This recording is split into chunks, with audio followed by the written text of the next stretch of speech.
अज्ञानतिमिरान्धस्य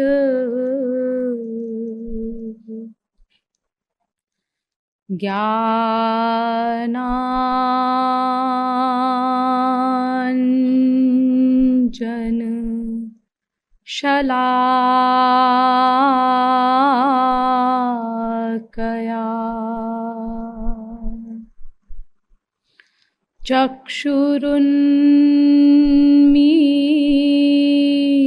चक्षुरुन्मीलितं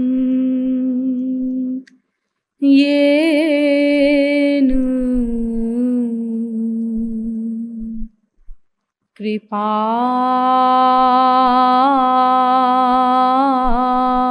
कृपालु गुरवे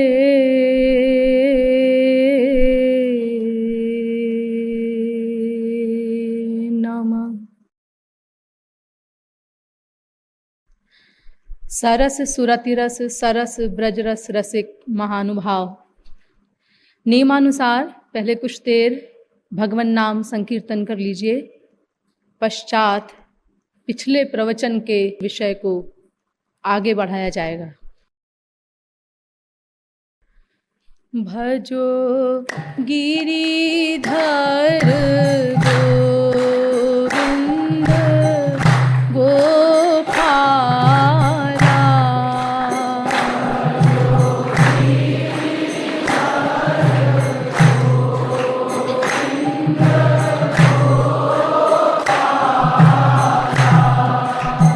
भजो गिरिधर गोविंद गोपाला।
बोलिए वृंदावन बिहारी लाल की, श्रीमद् सतगुरु सरकार की।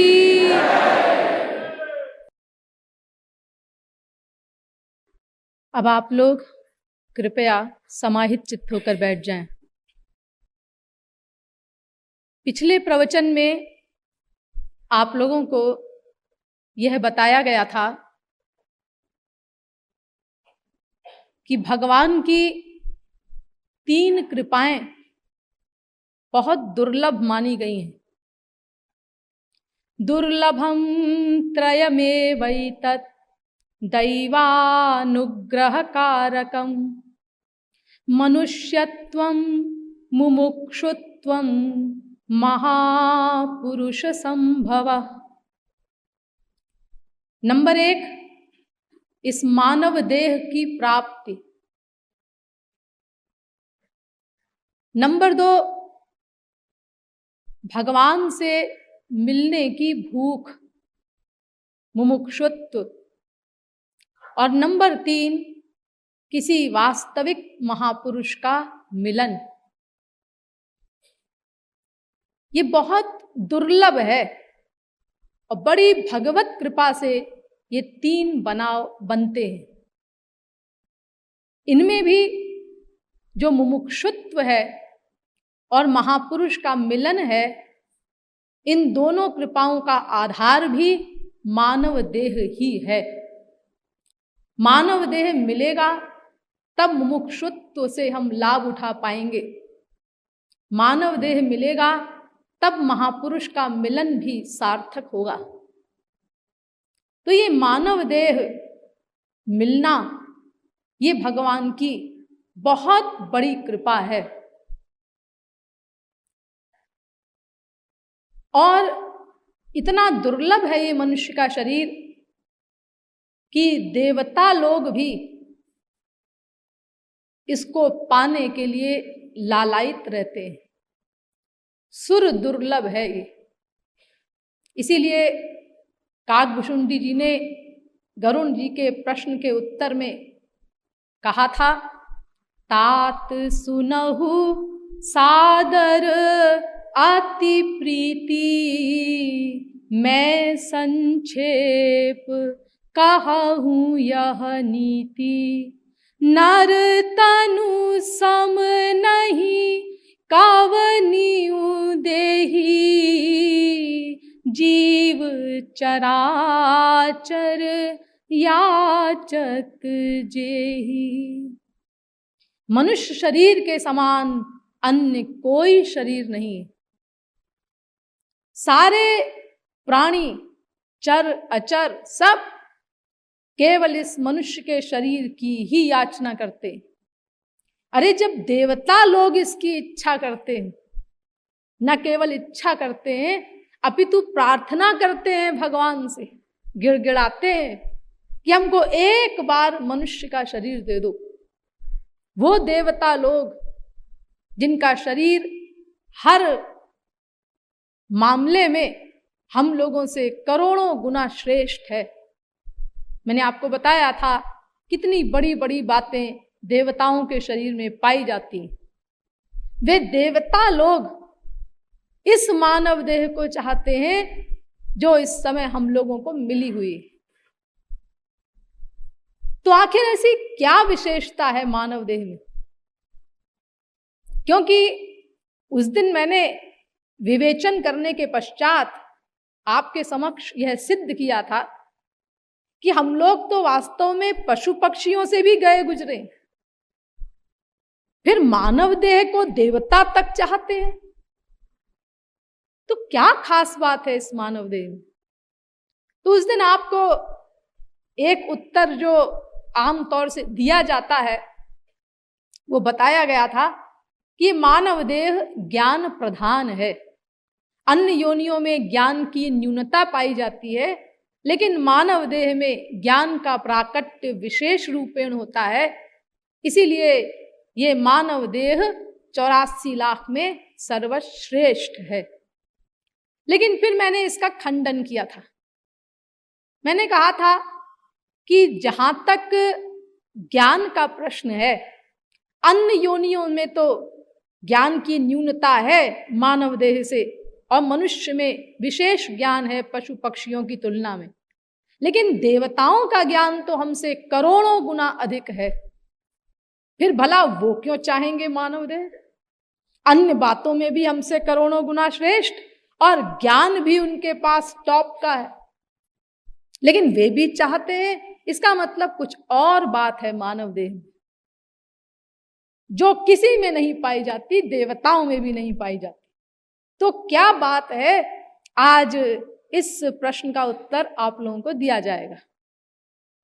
हाँ, तो मानव देह की इंपॉर्टेंस के पीछे क्या रहस्य है, ये बताते हुए तुलसीदास जी कहते हैं कि नरक स्वर्ग अपवर्ग निसेनी, ज्ञान विराग भक्ति सुख देनी। मानव देह इतना महत्वपूर्ण क्यों है, बताएं? हाँ बताइए महाराज। इस शरीर से नरक बहुत बढ़िया मिलेगा। ये क्या उत्तर हुआ भाई? हम तो इतने व्याकुल थे कि मानव देह इतना इंपॉर्टेंट क्यों है, इतनी बड़ी बड़ी प्रशंसाएं इसकी लिखी हैं, सर्वश्रेष्ठ है और ये है वो है, और आप कहते हैं कि इससे नरक बहुत बढ़िया मिलेगा। अरे तो ऐसी बात हुई कि किसी की कोई बड़ी तारीफ करे, जी आप विशेष स्थान रखते। क्या मतलब? मतलब जी आपके समान तो कोई नहीं हो सकता इस पूरे शहर में, आप अद्वितीय हैं। और जब वो खोद खोद के पूछे भाई किस बात में मैं अद्वितीय हूं, क्या बात है, तो उसका रहस्य बताया जाए, आपके समान इस पूरे नगर में कोई मूर्ख नहीं हो सकता। भला बताओ, यानी इतनी तारीफ करने के बाद इतना नीचे गिरा दे एकदम। तो ऐसे ही यहां तुलसीदास जी कह रहे हैं कि हाँ, इस शरीर से नरक A1 क्लास का मिलेगा, इसीलिए मानव देह सर्वश्रेष्ठ है। ऐसा क्यों कहा? अरे ऐसे ही तो नहीं उल जलूल कोई बोल देगा महापुरुष। महापुरुष की वाणी तो सत्य वाणी होती है, भगवत वाणी होती है, तो कुछ रहस्य होगा इसके पीछे। हाँ देखो, ऐसा इसीलिए कहा कि जैसा कि मैंने आप लोगों को बताया कि मानव देह ज्ञान प्रधान होता है।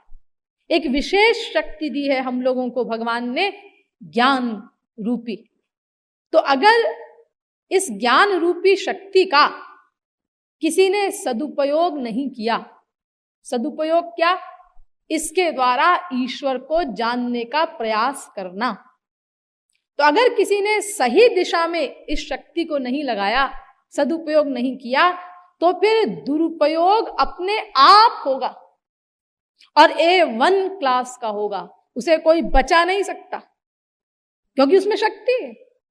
यूं समझिए कि जैसे साइकिल है, साइकिल से किसी का एक्सीडेंट हो गया तो मामूली चोट लगेगी, जरा सी खरोंच वरोच आ गई, सेवलॉन वगैरह कुछ लगा लिया, ठीक हो गया।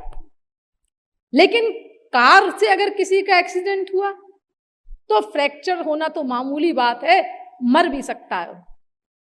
लेकिन अगर हवाई जहाज से किसी का एक्सीडेंट हो गया तो फिर मरना श्योर है।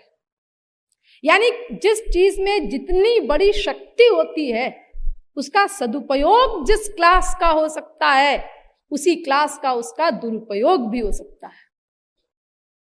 तो मानव देह में चूंकि ज्ञान की एक प्रधान शक्ति है, इसीलिए अगर इसको सही दिशा में हमने नहीं लगाया तो गलत दिशा में भी वो जोरदार ढंग से घूमेगा, बचा नहीं सकता कोई। और चूंकि 99% लोग इसी एरिया के हैं जो मानव देह में दी गई ज्ञान शक्ति का दुरुपयोग कर रहे हैं, विषय भोगों की ओर जा रहे हैं, तो फिर इसका परिणाम है शास्त्रों के अनुसार नरक। इसीलिए तुलसीदास जी ने कहा कि इस शरीर से नरक बढ़िया मिलेगा। अब देखिए, 99% लोग तो नरक वाले निकल गए, अब 1% लोग बचे, उनमें भी 99% लोग, ये लोग क्या करते हैं, क्या करेंगे? ये स्वर्ग के लिए प्रयत्न करते हैं, यानी शुभ कर्म करेंगे, पुण्य कर्म करेंगे, अमुक अमुक कर्म करेंगे, किस लिए? स्वर्ग मिल जाए। यानी ये समझिए कि जो स्त्री, पति, बाप, बेटे, रसगुल्ले आदि में आसक्त हैं, ये तो नरक जाएंगे। लेकिन जो इनमें आसक्त नहीं है, इनसे वैराग्य हो गया जिनको, अरे भाई यहां सुख नहीं है, धोखा है। शास्त्र कहते हैं स्वर्ग में बड़ा सुख है, स्वर्ग के लिए प्रयत्न करना चाहिए। लेकिन वेद कहता है ये भी मूर्ख है। इस विषय को विस्तृत रूप से मैं आगे प्रसंग आने पर बताऊंगी। अभी आप लोग केवल इतना ही समझ लीजिए कि वेद कहता है प्लवा ये ते अदृढ़ा यज्ञ रूपाह, मुंडकोपनिषद पहले मुंडक के दूसरे खंड का 7वां मंत्र। यानी ये जो पुण्य कर्म आदि का पुल है, जिस पर चढ़ करके हम स्वर्ग जाना चाहते हैं, ये बड़ा कमजोर पुल है पुण्यादि कर्म का। इस पर चढ़ करके कोई भवसागर से पार नहीं हो सकता। ये इतना कमजोर है कि तुम इस पर पैर रखोगे तो ये टूट जाएगा, डूब जाओगे तुम अथाह भवसागर में, यानी पतन हो जाएगा तुम्हारा। फिर कहता है मुंडकोपनिषद अविद्यायामंतरे वर्तमानाः स्वयं धीराः पंडितं मन्यमानाः दंद्रम्यमाणाः पर्यन्ति मूढ़ा अंधेनैव नीयमाना यथान्धाः। कई मंत्रों में यह है पहले मुंडक के दूसरे खंड का 8वां मंत्र। जैसे किसी अंधे को रास्ता दिखाने वाला दूसरा अंधा ही मिल जाए कोई, तो कभी भी अपने लक्ष्य तक नहीं पहुंच सकते, रास्ते में ही गिर जाएंगे, घायल हो जाएंगे किसी गड्ढे में पड़कर। ऐसे ही जो लोग कर्म धर्म आदि करते हैं, पुण्य आदि करते हैं, उनका घोर पतन होता है। फिर कहता है मुंडकोपनिषद अविद्यायां बहुधा वर्तमाना वयं कृतार्था इत्यभिमन्यन्ति बालाः यत्कर्मिणो न प्रवेदयन्ति रागात् तेनातुराः क्षीणलोकाश्चवन्ते। पहले मुंडक के दूसरे खंड का 9वां मंत्र। फिर कहता है मुंडकोपनिषद इष्टापूर्तम मन्यमाना वरिष्ठम नान्यत् श्रेयो वेदयन्ते प्रमूढ़ाः नाकस्य पृष्ठे ते सुकृतेनुभूत्वेमं लोकम हीनतरम वाविशन्ति। पहले मुंडक के दूसरे खंड का 10वां मंत्र। यानी इन सब मंत्रों का सार ये है कि वो घोर मूर्ख हैं जो स्वर्ग के लिए प्रयत्न करते हैं। मामूली मूर्ख नहीं, प्रमूढ़ा, घोर मूर्ख हैं वो। भला बताओ, जो स्वर्ग में है और वहां के अधिपति लोग हैं, वे तो प्रयत्न कर रहे हैं, भगवान से प्रार्थना कर रहे हैं कि हमको एक बार मनुष्य बना दो। और जिनको मनुष्य शरीर मिला है, वे प्रयत्न कर रहे हैं कि किसी प्रकार स्वर्ग की जो पब्लिक है उसी में हमारा नाम आ जाए। हाँ, इंद्र वगैरह बनने की तो हिम्मत नहीं है, कम से कम वहां की पब्लिक बन जाए हम। सोचिए, इतना भोलापन है हम लोगों का।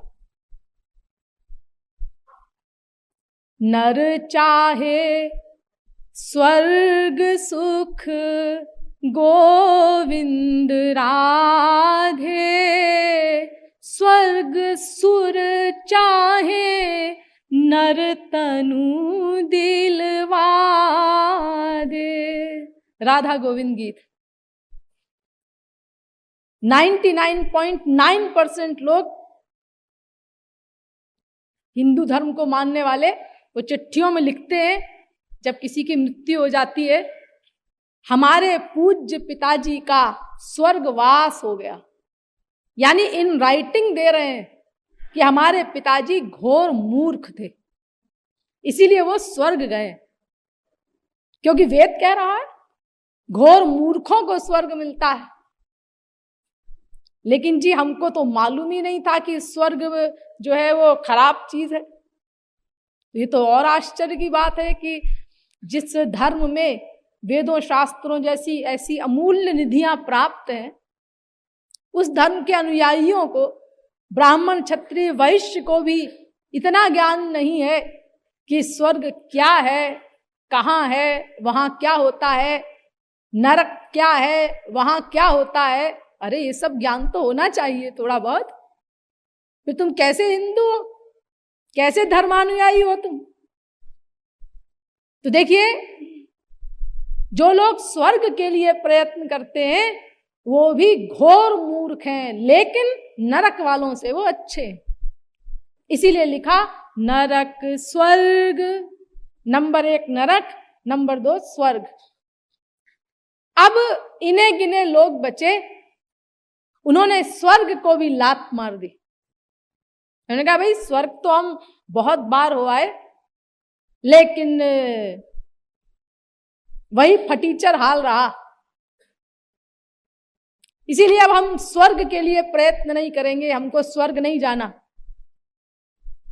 इन्होंने क्या किया फिर? इन्होंने मोक्ष के लिए प्रयत्न किया। ये समझदार है। यानी तमेव विदित्वाति मृत्युमेति इत्यादि जो वेद मंत्र हैं कि भगवान को जान करके ही माया निवृत्ति, दुख निवृत्ति आदि होगी, इन मंत्रों के अर्थ पर इन्होंने ध्यान दिया, आंख लगाई और माया निवृत्ति के लिए, मोक्ष के लिए प्रयत्न किया। लेकिन ये भी कम समझदार हैं। समझदार हैं लेकिन कम समझदार हैं। सबसे बड़े समझदार कौन है? इक्के दुक्के दिग्गज धुरंधर लोग ऐसे भी निकलते हैं जो मोक्ष को भी ठुकरा देते हैं और सबसे बड़ी चीज के लिए, अंतिम चीज के लिए प्रयत्न करते हैं। वो क्या है? भक्ति, भगवान का प्रेमानंद। अस विचारी जे परम सयाने, मुक्ति निरादरी भक्ति लुभाने। ये सबसे बड़े समझदार। तो देखिए, मानव देह का इतना सारा फल है, नरक, उससे ऊंचा स्वर्ग, उससे ऊंचा मोक्ष और सबसे ऊंची भक्ति। जैसा तुम कर्म करोगे वैसा तुमको फल मिलेगा। पुण्येन पुण्यलोकम नयति, पापेन पाप मुभाभ्यामेव मनुष्य लोकम। माठर श्रुति वेद कहता है कि अगर तुम अच्छा कर्म करोगे तो तुमको स्वर्ग मिलेगा, बुरा कर्म करोगे तो नरक मिलेगा, अच्छा बुरा दोनों नहीं करोगे तो मोक्ष मिलेगा, और अच्छा बुरा प्लस मोक्ष तीनों को लात मार दोगे तो भक्ति का प्रेमानंद मिलेगा। और ये सब मनुष्य को ही मिलेगा। ध्यान दीजिए इस पॉइंट पर, ये केवल मनुष्य को मिलेगा, ये सब देवताओं को नहीं मिलेगा। देवताओं को नहीं मिलेगा। हां, क्यों? अब इसका भी रहस्य समझिए। बस यही असली रहस्य है मानव देह के महत्व का। देखो, देवता लोग क्या करते हैं? क्या करते हैं? क्या मतलब? अरे मतलब क्या करते हैं देवता? कुछ नहीं करते। कुछ नहीं करते क्या मतलब? अरे मतलब ये कि कुछ नहीं करते। अरे मतलब कुछ तो करते होंगे, अरे कुछ नहीं करते, बताया ना। अरे ऐसा कैसे भाई, या तो अच्छा करते होंगे या तो बुरा करते होंगे, कुछ तो करते होंगे। नहीं नहीं, देवता कुछ नहीं करते, ना अच्छा करते हैं और ना बुरा करते हैं। वहां करना कुछ है ही नहीं, वहां केवल भोगना भोगना है, केवल भोगना भोगना। यो समझिए कि जैसे कोई व्यक्ति अपने पूरे जीवन की कमाई बैंक में जमा कर दे, 1,00,000 रुपया या 10 लाख रुपया उसने बैंक में जमा कर दिया, उसके बाद कमाई बंद। अब हर महीने चेक काटता है और ठाठ से रुपया मंगवाता है, 8,000 10,000 रुपया चला रहा है ठाठ से। अब धीरे धीरे सारा रुपया खत्म हो गया।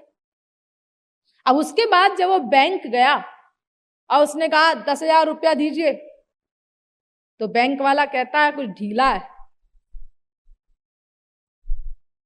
अरे मैं कह रहा हूं पैसा दो। अरे भाई अब कहाँ है तुम्हारे पास, तुम्हारे अकाउंट में पैसा जो हम तुमको दें? अब कुछ नहीं है तुम्हारे अकाउंट में, जाओ। अरे क्या बकबक करते हो, मैंने 10 लाख रुपया जमा किया था। अरे तो जो जमा किया था सब लिखा है हमारे यहाँ, बाकायदा हिसाब, देख लो। लेकिन अब कुछ नहीं बचा, तुम निकालते रहे हो, सब खत्म हो गया। तो क्या अब मैं फटीचर हो गया? हाँ फटीचर हो गए, जाओ। बस ऐसे ही हम लोग इस मानव देह में जो शुभ कर्म करते हैं, पुण्य कर्म करते हैं, उसके परिणाम स्वरूप हमको स्वर्ग मिलता है। कुछ दिनों के लिए, 1 दिन के लिए सही, 10 दिन के लिए सही, 1 साल के लिए, 10 साल के लिए, अरे 1000 साल धर लो बाबा। तावत प्रमोदते स्वर्गे यावत पुण्यम समाप्यते। भागवत 11वें स्कंद के 10वें अध्याय का 26वां श्लोक। यानी जितनी हमारी पुण्य की लिमिट है, बस उतने ही दिनों के लिए हमको स्वर्ग मिलता है। वहां हम भोग भोगते हैं, और जब हमारे पुण्य भोग करके क्षीण हो जाते हैं, समाप्त हो जाते हैं, यानी वो हमारा बैंक वाला रुपया है जो हम ही ने जमा किया है, और ज्यों ज्यों हम पुण्य भोग का फल भोगते जा रहे हैं, त्यों त्यों वो पुण्य क्षीण होता जा रहा है, वो रुपया समाप्त होता जा रहा है। और जब सब पुण्य क्षीण हो गए तो फिर क्या हुआ? ते तम भुक्त्वा स्वर्ग लोकम विशालम क्षीणे पुण्ये मर्त्य लोकम विशन्ति। गीता 9वें अध्याय का 21वां श्लोक। यानी पुण्य क्षीण होने पर फिर वापस मृत्युलोक में पटक दिया गया, कूकर शूकर कीट पतंगादि की योनियों में। अरे देखो, छोटी मोटी बात नहीं करते, स्वर्ग में जो टॉप का स्थान है, सबसे ऊपर, उसको कहते हैं ब्रह्मलोक। लेकिन भगवान कहते हैं अर्जुन से, आ ब्रह्म भुवनाल्लोकाः पुनरावर्तिनोर्जुन। गीता 8वें अध्याय का 16वां श्लोक।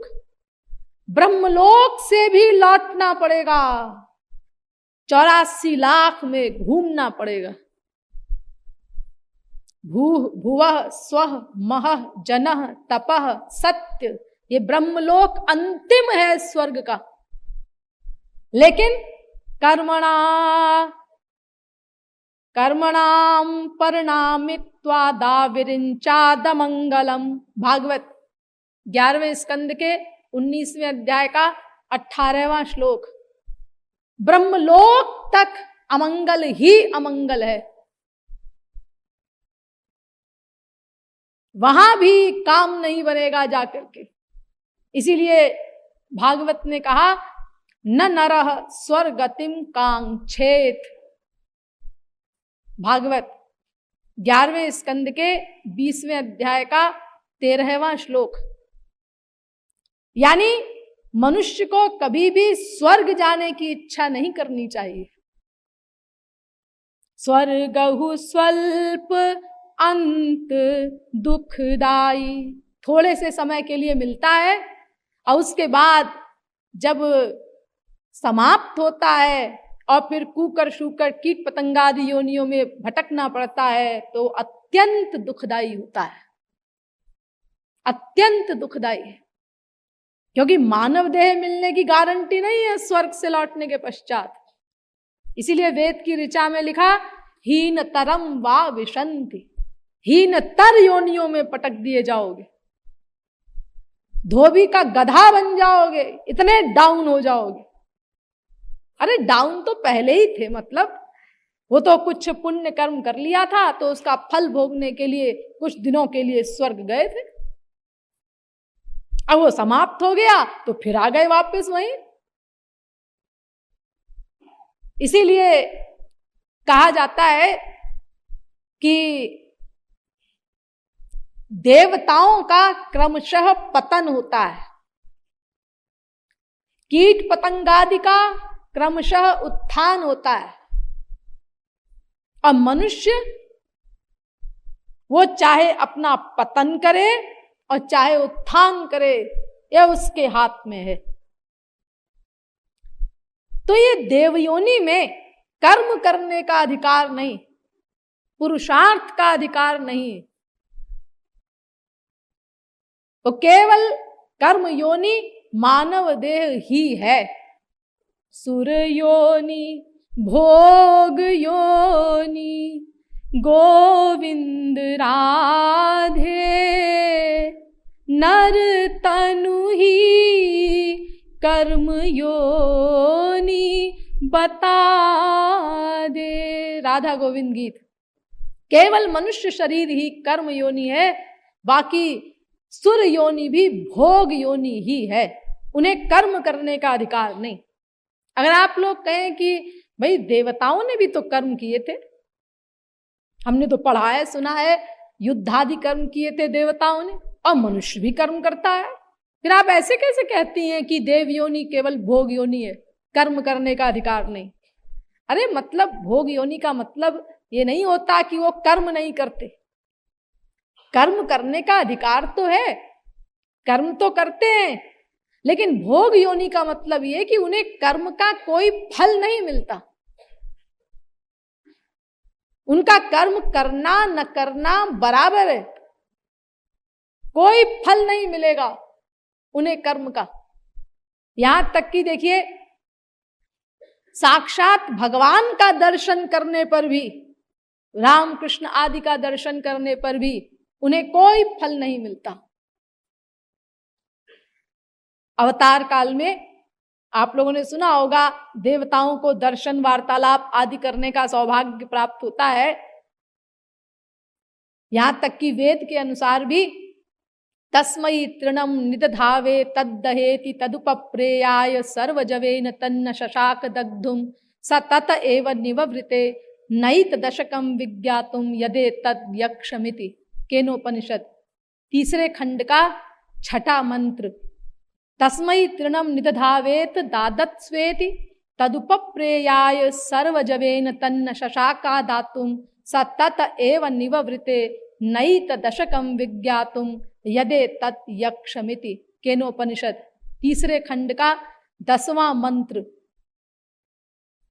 यानी ये वायु आदि को, अग्नि आदि देवताओं को यक्ष रूपी भगवान से वार्तालाप आदि करने का सौभाग्य प्राप्त हुआ दर्शन के साथ साथ, लेकिन कोई फल नहीं मिला उसका, वो निरर्थक है, जीरो में गुणा है,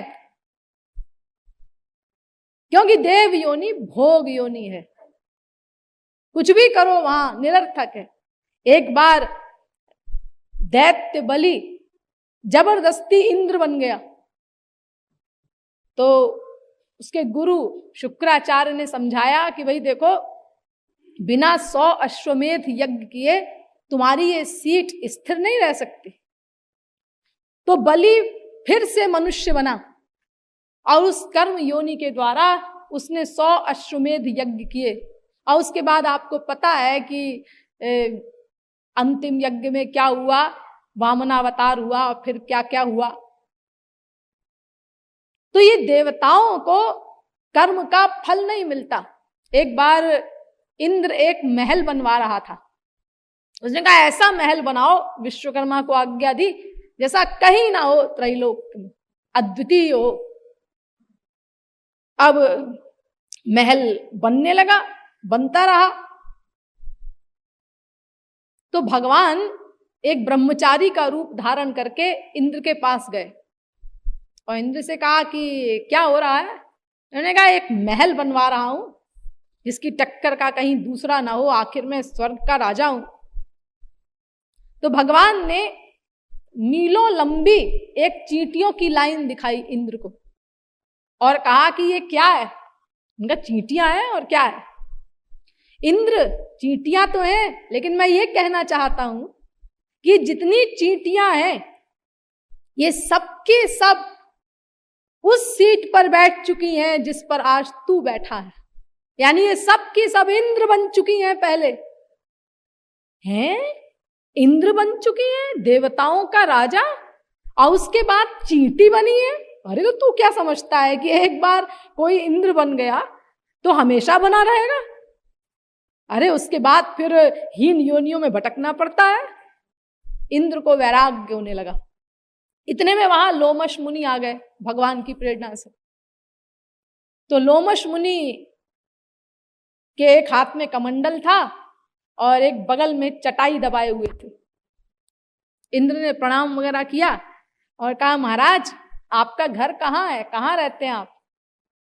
तो लोमश मुनि ने कहा इंद्र हमने घर वर नहीं बनवाया, छोटी सी जिंदगी के लिए क्या घर वर बनवाना, जहां नींद आती है चटाई बिछाते हैं, सो जाते हैं, इस कमंडल में जो डाल देता है वो खा लेते हैं। तो लोमश मुनि के जगह जगह से शरीर के रोए उखड़े हुए थे बीच बीच में से।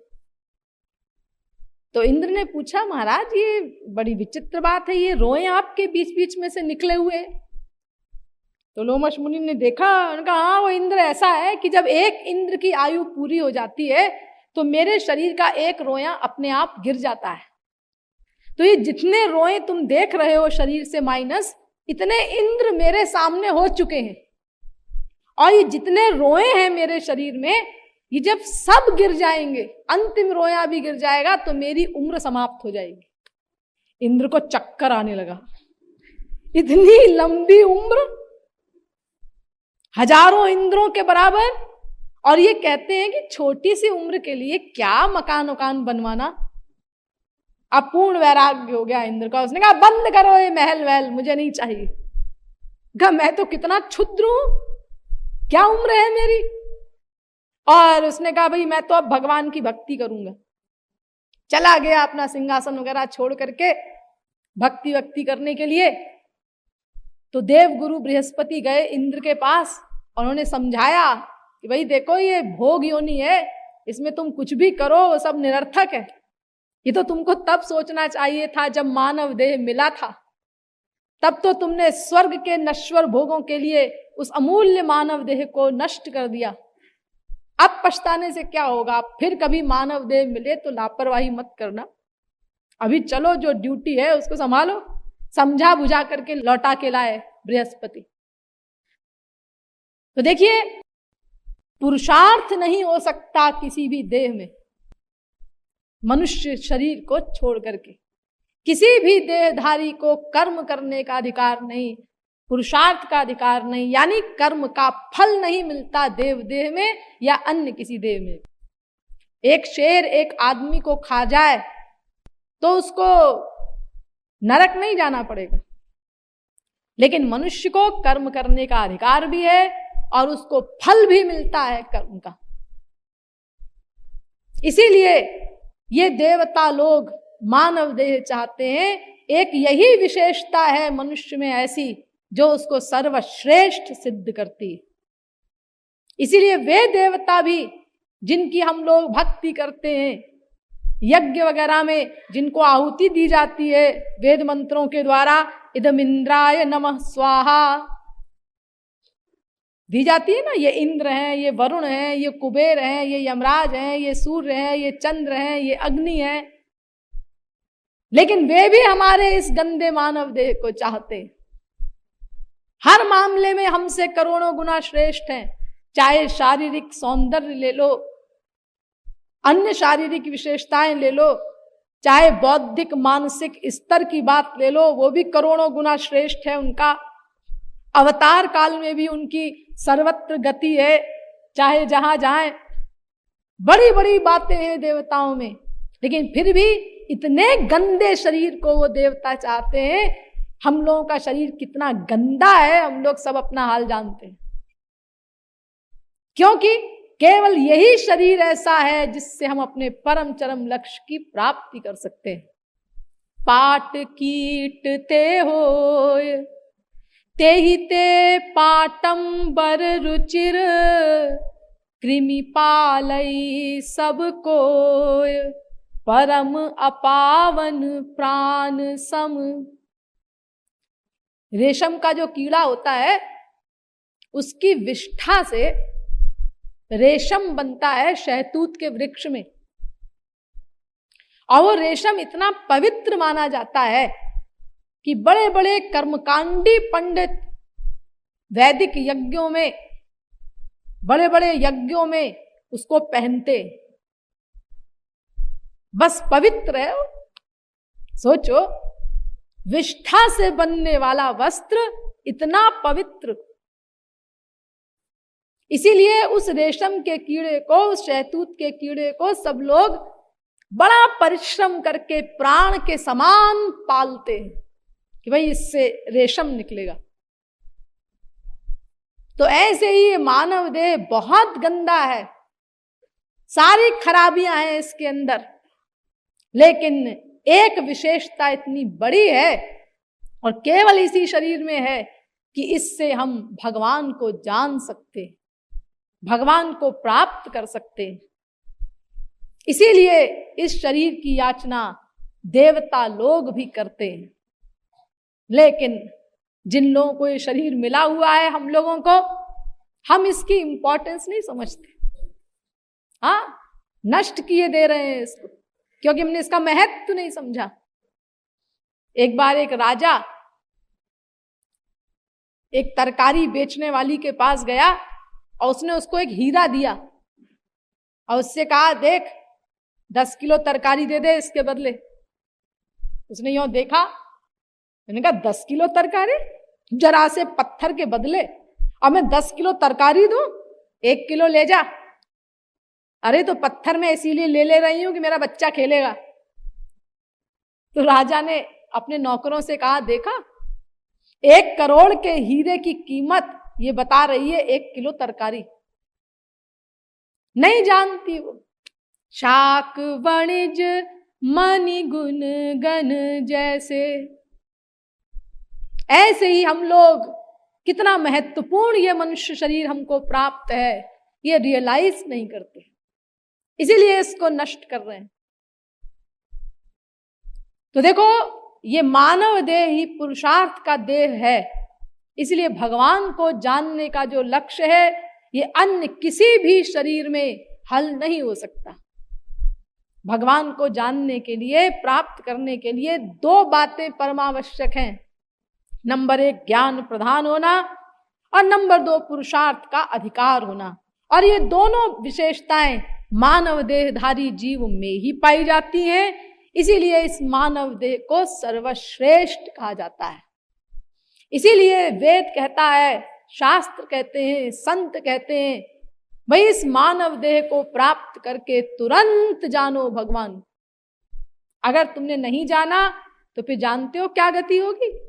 पुनरपि जननम पुनरपि मरणम पुनरपि जननी जठरे शयनम, ये गति होगी। मरो, फिर मां के पेट में आओ, फिर पैदा हो, फिर मरो, फिर मां के पेट में आओ, फिर पैदा हो, फिर मरो, बस यही साइकिल शुरू हो जाएगी। रामायण में बड़ा सुंदर लिखा है, नर तनु पाई विषय मन देही, पलटि सुधाते 60 विष लेही। ताही कबहू भल कहई न कोई, गुंजा ग्रहई परस मनि खोई। आकर 4,84,000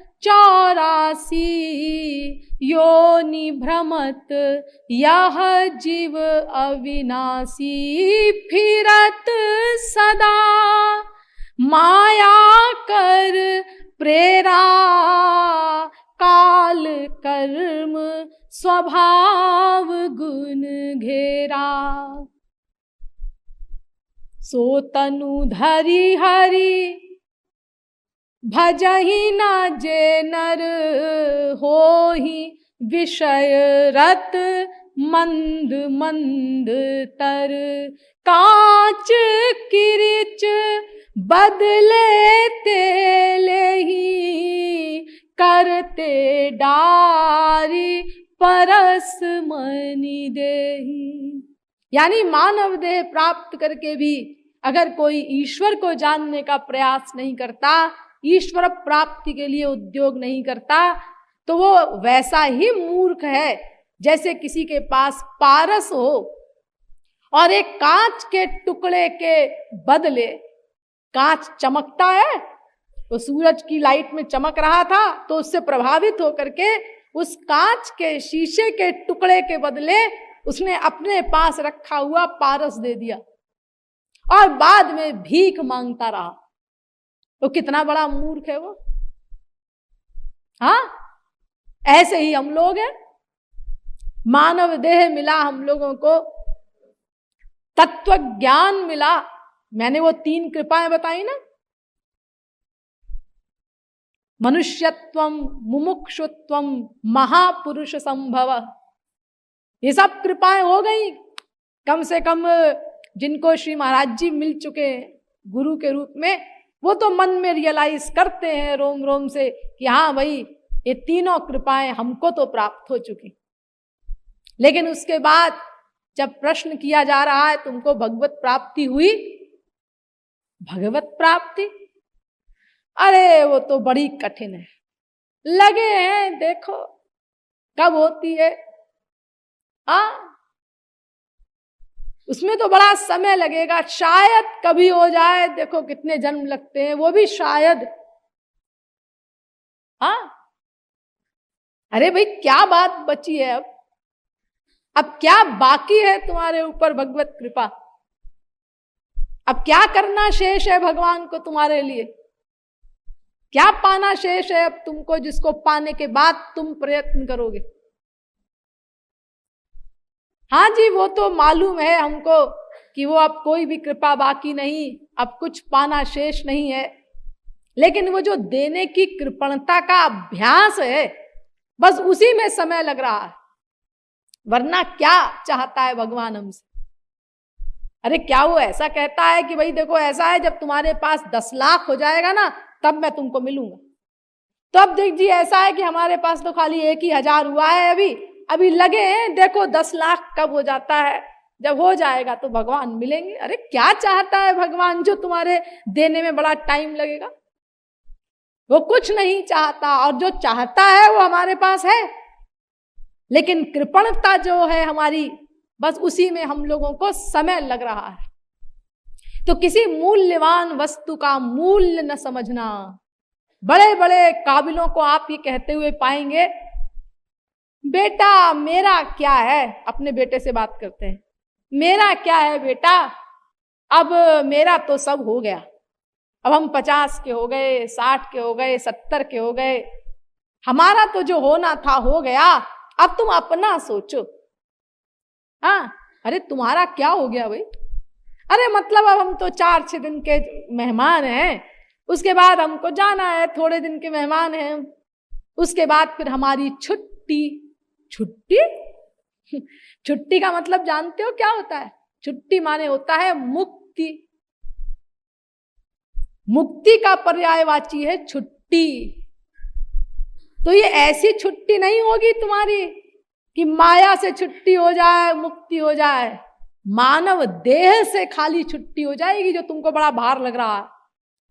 हाँ, फिर तुम और योनियों में भटकोगे, कुत्ता, बिल्ली, गधा, सुअर, सांप, बिच्छू, कीट पतंग आदि बनोगे।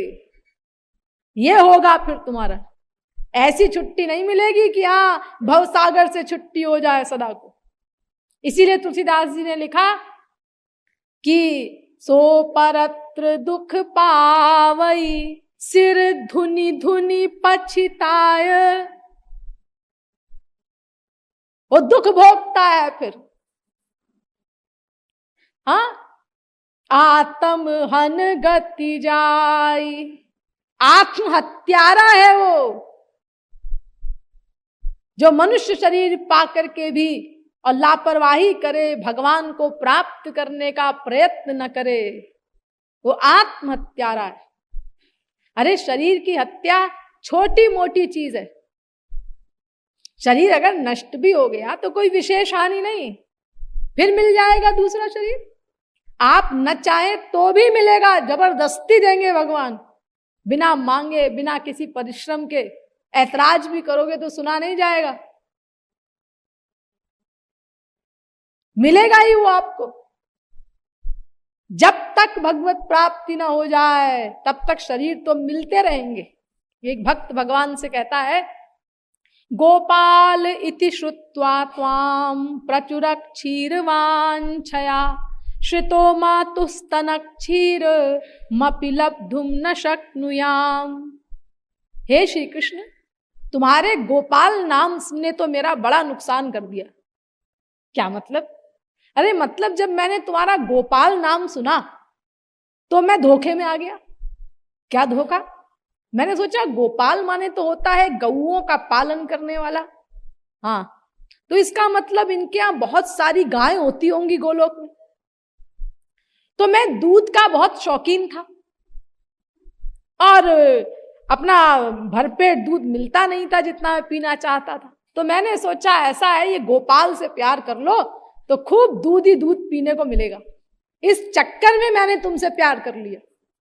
और तुमसे प्यार करने का तो ये परिणाम हुआ कि जो हर जन्म में दूध मिलता था, कम से कम जन्म सिद्ध अधिकार वाला माँ का दूध, अरे ना मनुष्य रूपी माँ का सही, कुकरी शुकरी किसी का तो मिलता था, वो भी मिलना बंद हो गया। क्योंकि जब तुमसे प्यार कर लिया तो संसार में आवागमन खत्म हो गया, माया निवृत्ति हो गई। तो देखो वो तो छुट्टी हमको मिलनी नहीं है जब तक हम भगवत प्राप्ति नहीं कर लेंगे। तो इसीलिए मानव देह की हानि आत्महत्या कही गई है। शरीर की हत्या छोटी मोटी चीज है, लेकिन मानव देह का दुरुपयोग आत्महत्या शास्त्रों में कहा गया है। क्योंकि और शरीर मिलेंगे उनमें हम लोग कुछ नहीं कर सकेंगे और फिर देखेंगे मनुष्यों को ये कर सकते हैं। काश कि हमको भी मानव देह मिला होता। अब होश आया है तुमको? और जब मिला है तब क्या हाल है? अरे जल्दी क्या है, कर लेंगे। जल्दी क्या है, जब बूढ़े होंगे तब कर लेंगे। अभी तो हमारी 25 साल की उम्र है। अरे अब तो 40 साल के हो गए भाई, अब तो करो। अरे अब तो रिटायर हो गए भाई, अब तो करो कम से कम। जी वो ऐसा है कि आप बात तो बिल्कुल ठीक कहती हैं, लेकिन अभी हमारी गृहस्थी कच्ची है। कच्ची है का क्या मतलब? मतलब अभी बेटा व्यापार में पक्का नहीं हुआ है। तो इसीलिए मैं दुकान पर बैठूंगा, दुकान देखनी जरूरी है मुझे। और फिर मैं एक नौकरी भी ढूंढ रहा हूं। लो, रिटायर होने के बाद नौकरी ढूंढ रहा है। हाँ, अरे भाई वो ऐसा है ना कि वो व्यापार से पूरा नहीं पड़ता, फिर बेटे को इतनी अकल भी नहीं है व्यापार की, तो मुझे तो संभालना ही पड़ेगा। इसीलिए भक्ति कैसे करूं, कब करूं? अच्छा एक बात बताओ, क्या कभी ऐसा भी समय आएगा जब तुम्हारा बेटा तुम्हारे बराबर हो जाएगा या तुम्हारा बाप बन जाएगा? अरे तुम तो हमेशा यही समझते रहोगे कि वो गधा है, बेवकूफ है, उसको अभी क्या अकल है, क्योंकि वो हमेशा तुम्हारा बेटा रहेगा। तुम हमेशा ही उसको ऐसे ही समझोगे, अरे आईएएस में आ जाता है जिसका बेटा, उसका बाप भी यही समझता है कि मेरे बेटे को क्या अकल है। यानी हम लोग अपनी कमजोरी को छिपाने के लिए इस प्रकार संसार में फिर से प्रवेश करते हैं। तो वो समय कब आएगा जब हम करना प्रारंभ करेंगे? वो नहीं आता कभी। इस प्रकार एक मानव देह क्या, अनंत मानव देह बीत चुकी, यही कहते हुए करेंगे करेंगे करेंगे, लेकिन करना प्रारंभ नहीं हुआ। इसीलिए मानव देह के साथ, महत्व के साथ साथ हमको ये भी सोचना है कि ये मानव देह क्षण भंगुर है, ये कब छिन जाए इसका कोई भरोसा नहीं। अगर 25 साल तक का भी हमारे पास सर्टिफिकेट होता कि भाई हम तो सर्टिफिकेट लाए हैं भगवान के यहाँ से, 25 वर्ष हम रहेंगे, तो भी कोई बात नहीं, 24 साल तक लापरवाही कर लेते और अंतिम 1 वर्ष में अपना मेहनत करके भगवान को जान लेते, तमेव विदित्वा की ओर आगे बढ़ जाते। लेकिन ना, एक क्षण का भरोसा नहीं है। आयुष्यम जललोल बिंदु चपलम फेनोपमम जीवितम। ये आयु जो है ये जल की तरंगों की भांति है। ये जीवन फेन के समान है, बुलबुले के समान है। पानी में बुलबुले उठते हैं, हाँ, तो कौन सा बुलबुला कब फूट जाए इसका कोई भरोसा नहीं। ऐसे ही ये मानव देह कब छिन जाए इसका कोई भरोसा नहीं। एक बच्चा मां के पेट में है, पेट में ही मर गया बेचारा, बाहर ही नहीं आ पाया। एक बाहर आया, जमीन पे गिरा, मर गया। एक 1 साल का होके मर गया, एक 2 साल का, 10 साल का, 20 साल का, यानी हर उम्र के लोग मर रहे हैं और ये हम लोग अपनी आंखों से देख रहे हैं। लेकिन फिर भी बाकी लोग जो देखने वाले हैं वो अपने को स्थायी समझते हैं। वो ये नहीं सोचते कि हमारी भी ये गति किसी भी क्षण हो सकती है। ये इतने बड़े आश्चर्य की बात। युधिष्ठिर से एक यक्ष ने 60 प्रश्न किए थे। उसमें पहला प्रश्न था कि किमाश्चर्यम, संसार में सबसे बड़ा आश्चर्य क्या है? तो युधिष्ठिर ने उत्तर दिया था, अहन्यहनि भूतानि गच्छन्ति यमालयम् शेषाः स्थिरत्वमिच्छन्ति किमाश्चर्यमतः परम। महाभारत। प्रतिदिन लोग यमालय को जा रहे हैं और बाकी लोग उनको देख रहे हैं, लेकिन देखने वाले सोचते हैं हमको तो अभी रहना है। बेटा मर गया, उसकी लाश पड़ी है सामने, फिर भी बाप को होश नहीं आता। वो सोचता है बेटा मर गया तो क्या हुआ, अपन को तो अभी रहना है। अरे पोता मर जाता है तो भी बाबा जी समझते हैं हमको तो अभी रहना है, फिर भी होश नहीं आता। तो इसीलिए ये सोचो, बार बार सोचो, पता नहीं कल का दिन मिले न मिले। न श्वः श्व उपासीत को ही पुरुषस्य श्वो वेद। वेद कहता है कल करेंगे कल करेंगे, ऐसा भी मत कहो, पता नहीं कल आए कि न आए। हाँ, अरे आज करेंगे ये भी मत कहो। आज करूं जनी कहो गोविंद राधे, अभी करूं यह कही मन को लगा दे। पल का भरोसा नहीं गोविंद राधे, जाने कब काल नर तनु छिनवा दे। इसीलिए तुरंत करो जो करना है। बर्ट्रैंड रसेल कहते हैं, life devoted only to life is animal without any real human value, incapable of preserving man permanently from weariness. If life is to be really human, it must serve some end which is impersonal and above mankind, such as God, truth and beauty. The Principles of Social Reconstruction नामक किताब में उन्होंने लिखा है कि जो लोग इस मानव देह को भोगों का साधन समझते हैं वो पशु के समान है। मानव तभी कहला सकता है कोई जब जिस लक्ष्य के लिए मानव देह दिया गया है, ईश्वर को जानना, उस लक्ष्य की प्राप्ति के लिए प्रयत्न करे, यानी भगवान को जाने। लेकिन भगवान को जानने से हमारा क्या प्रयोजन है? क्यों चक्कर में पड़े हम भगवान को जानने के? अरे तो आप लोग और चाहते क्या है? उसको नहीं चाहते तो भगवान को ही तो चाहता है प्रत्येक जीव। लोके नहीं सविद्येत यो न राम मनुव्रत। वाल्मीकि रामायण में कहा गया कि ऐसा एक भी प्राणी नहीं मिल सकता ढूंढने पर भी जो राम का पक्का भक्त ना हो। है ऐसा कैसे कह दिया वाल्मीकि जी ने? अरे संसार में सर्वत्र द्वैत है, एक अच्छा है, एक बुरा है, एक दिन है, एक रात है, एक ईश्वर है, एक माया है, एक पुण्य है, एक पाप है।